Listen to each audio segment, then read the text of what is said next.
दोस्तों, स्वागत है क्लास 10th के गणित के इस नए वीडियो में। तो आज हम शुरू करेंगे चैप्टर नंबर 2। चैप्टर नंबर 2 बहुपद, जिसे इंग्लिश में कहते हैं पॉलिनोमियल्स। तो बहुपद शुरू करने से पहले इसकी कुछ सूत्र और परिभाषाएं पढ़ लेते हैं। तो महत्वपूर्ण सूत्र एवं परिभाषाएं। एक घातीय बहुपद को रैखिक बहुपद कहते हैं। जैसे एग्जाम्पल देख लेते हैं।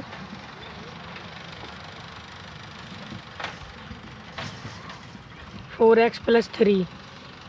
तो यहाँ पे ये हमारा रैखिक एक बहुपद है और इसे कहेंगे रैखिक बहुपद, क्योंकि इसकी घात कितनी है, 1 है, इसलिए ये होगा रैखिक बहुपद।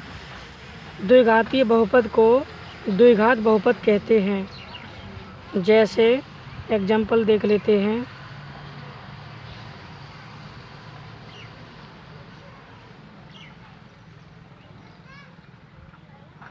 ये एक द्विघात बहुपद है, क्योंकि इसकी अधिकतम घात जो है वो 2 है, इसलिए द्विघात बहुपद होगा। तीन घातीय बहुपद को त्रिघात बहुपद कहते हैं।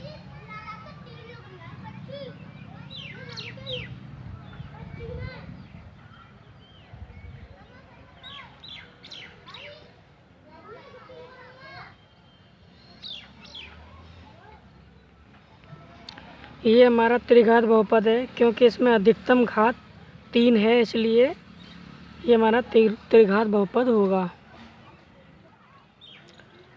एक द्विघात बहुपद ax² + bx + c प्रकार का होता है।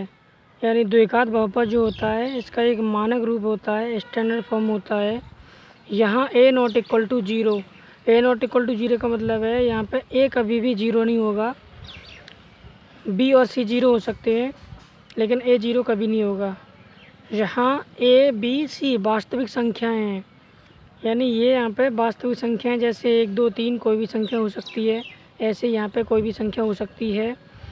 इसका एक एग्जांपल देख लेते हैं। कुछ इस प्रकार से मान लो हमारा ये एग्जांपल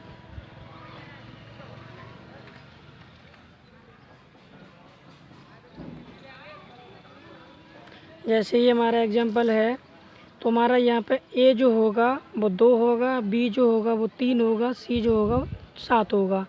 तो इस प्रकार से हमारा ये मानक रूप होता है द्विघात बहुपद का, क्योंकि ये हमारा इसी के रूप का समीकरण है। ये एक द्विघात बहुपद के अधिक से अधिक 2 शून्यक हो सकते हैं। यानी कि कोई भी द्विघात बहुपद है, जैसे ये द्विघात बहुपद है, तो इसके अधिकतम वैल्यू जो होंगी, अधिकतम जो शून्यक होंगे वो 2 होंगे, क्योंकि घात अधिकतम 2 है। तथा एक त्रिघात बहुपद के अधिक से अधिक 3 शून्यक हो सकते हैं। अगर हमारा कोई भी त्रिघात बहुपद है तो उसके अधिकतम 3 शून्यक होंगे, क्योंकि अधिकतम घात 3 होगी। ऐसे ही यदि द्विघात बहुपद ax² + bx + c के शून्यक अल्फा और बीटा हों, तब यानी एक द्विघात बहुपद है ax² + bx + c, इसके शून्यक हैं अल्फा और बीटा, तो हमारा अल्फा प्लस बीटा हो जाएगा -b/a, यानी शून्यकों का योगफल, माइनस के b/a, अल्फा इंटू बीटा यानी शून्यकों का गुणनफल c/a। इसी प्रकार यदि अल्फा बीटा गामा त्रिघात बहुपद ax3 + bx² + cx + d के शून्यक हों, तब शून्यकों का योगफल alpha plus beta plus gamma बराबर होगा माइनस के b/a। Alpha into beta plus beta into gamma plus gamma into alpha बराबर होगा c/a। और अल्फा बीटा गामा शून्यकों का गुणनफल माइनस के d/a। अल्फा बीटा गामा होगा माइनस के d/a। और होता हमारा भाज्य बराबर भाजक गुणा भागफल प्लस शेषफल। इसको समझ लेते हैं।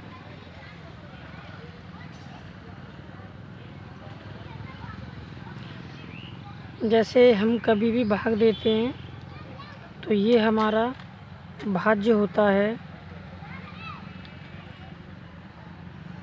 ये हमारा भाजक होता है। ये हमारा भागफल होता है। और शेष बच के जो आता है यहाँ पे उसे बोलते हैं शेषफल। इसको सॉल्व करके जो आता है उसे बोलते हैं शेषफल।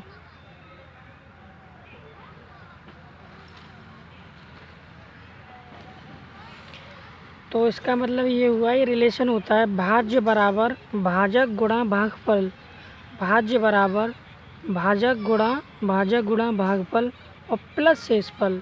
तो हमारा ये रिलेशन होता है भाज्य बराबर भाजक गुणा भागफल प्लस शेषफल। अब शुरू करते हैं प्रश्नावली 2.1। प्रश्न नंबर 1, किसी बहुपद px के लिए y बराबर px का ग्राफ आकृति 2.10 में दिया है। प्रत्येक स्थिति में px के शून्यकों की संख्या ज्ञात कीजिए। तो हमें शून्यकों की संख्या ज्ञात करनी है। px का मतलब है x अक्ष पे पता करना होता है। तो जैसे हमारा ये ग्राफ है,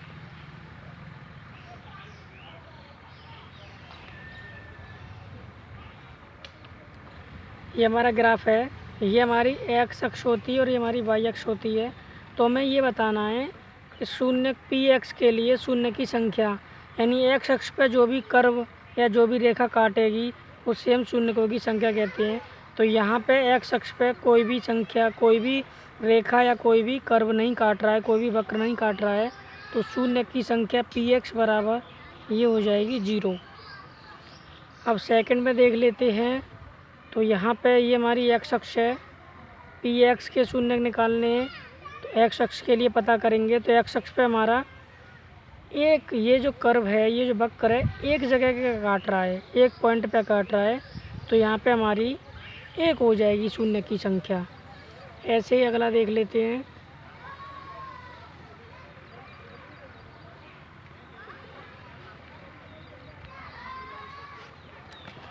तो इसमें देखेंगे तो हमारा ये x अक्ष पे जो वक्र बना हुआ है, एक बिंदु पे यहाँ पे काट रहा है, ये एक बिंदु पे यहाँ काट रहा है, एक यहाँ पे काट रहा है, एक यहाँ पे काट रहा है, 1 2 3। तो इस प्रकार से px में शून्य की संख्या px के लिए कितनी हो जाएगी, 3 हो जाएगी।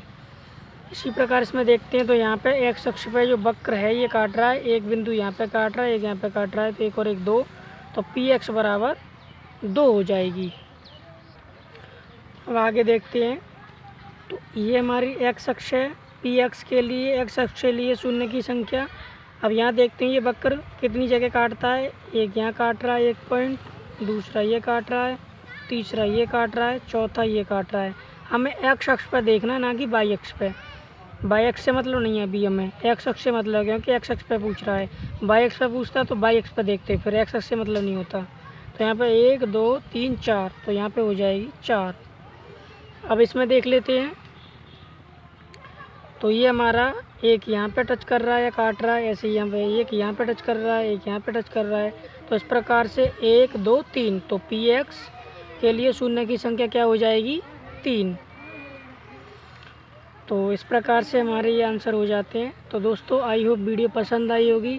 तो दोस्तों वीडियो पसंद आई हो तो लाइक शेयर एंड सब्सक्राइब करना न भूलें। Thank you.